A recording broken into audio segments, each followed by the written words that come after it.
क्या विकलांग लोग इंसान नहीं होते? एक अति सुंदर महिला ने विमान में प्रवेश किया और अपनी सीट की तलाश में नज़रें घुमाई। उसने देखा कि उसकी सीट एक ऐसे व्यक्ति के बगल में है जिसके दोनों ही हाथ नहीं हैं। महिला को उस अपाहिज व्यक्ति के पास बैठने में झिझक हुई। उस सुंदर महिला ने एयर होस्टेस से बोला, मैं इस सीट पर सुविधापूर्वक यात्रा नहीं कर पाऊंगी, क्योंकि साथ की सीट पर जो व्यक्ति बैठा हुआ है उसके दोनों हाथ ही नहीं हैं। उस सुंदर महिला ने एयर होस्टेस से सीट बदलने हेतु आग्रह किया। असहज हुई एयर होस्टेस ने पूछा, मैम, क्या मुझे कारण बता सकती हैं? सुंदर महिला ने जवाब दिया, मैं ऐसे लोगों को पसंद नहीं करती। मैं ऐसे व्यक्ति के पास बैठकर यात्रा नहीं कर पाऊंगी। देखने में पढ़ी लिखी और विनम्र प्रतीत होने वाली महिला की ये बात सुनकर एयर होस्टेस अचंभित हो गई। महिला ने एक बार फिर एयर होस्टेस से जोर देकर कहा कि मैं उस सीट पर नहीं बैठ सकती, अतः मुझे कोई दूसरी सीट दे दी जाए।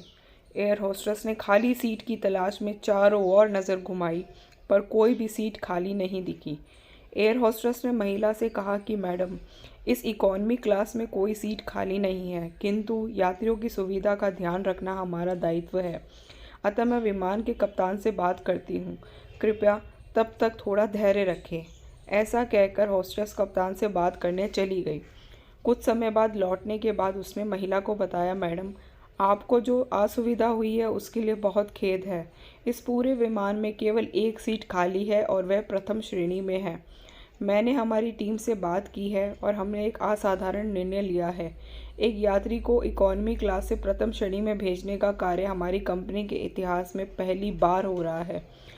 सुंदर महिला अत्यंत प्रसन्न हो गई, किंतु इसके पहले कि वह अपनी प्रतिक्रिया व्यक्त करती और एक शब्द भी बोल पाती, एयर होस्टेस उस अपाहिज और दोनों हाथ विहीन व्यक्ति की ओर बढ़ गई और विनम्रतापूर्वक उनसे पूछा, सर, क्या आप प्रथम श्रेणी में जा सकेंगे?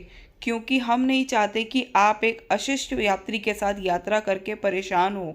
यह बात सुनकर सभी यात्रियों ने ताली बजाकर इस निर्णय का स्वागत किया। वह अति सुंदर दिखने वाली महिला तो अब शर्म से नजरें ही नहीं उठा पा रही थी। तब उस अपाहिज व्यक्ति ने खड़े होकर कहा, मैं एक भूतपूर्व सैनिक हूँ और मैंने एक ऑपरेशन के दौरान कश्मीर सीमा पर हुए बम विस्फोट में अपने दोनों हाथ खोए थे। सबसे पहले जब मैंने इन देवी की चर्चा सुनी तब मैं सोच रहा था कि मैंने भी किन लोगों की सुरक्षा के लिए अपनी जान जोखिम में डाली और अपने हाथ खोए। लेकिन जब आप सभी की प्रतिक्रिया देखी तो अब अपने आप पर गर्व महसूस हो रहा है कि मैंने अपने देश और देशवासियों की खातिर अपने दोनों हाथ खोए। और इतना कहकर वह प्रथम श्रेणी में चले गए। सुंदर महिला पूरी तरह से शर्मिंदा होकर सर झुकाए सीट पर बैठ गई। अगर विचारों में उदारता नहीं है तो ऐसी सुंदरता का कोई मूल्य नहीं है। दोस्तों, आपको मेरी कहानी कैसी लगी मुझे कमेंट बॉक्स में ज़रूर बताइए और मेरे चैनल को सब्सक्राइब ज़रूर कीजिए, ताकि फ्यूचर में आपको ऐसी और कहानियाँ मैं आपके सामने लाती रहूँ। धन्यवाद।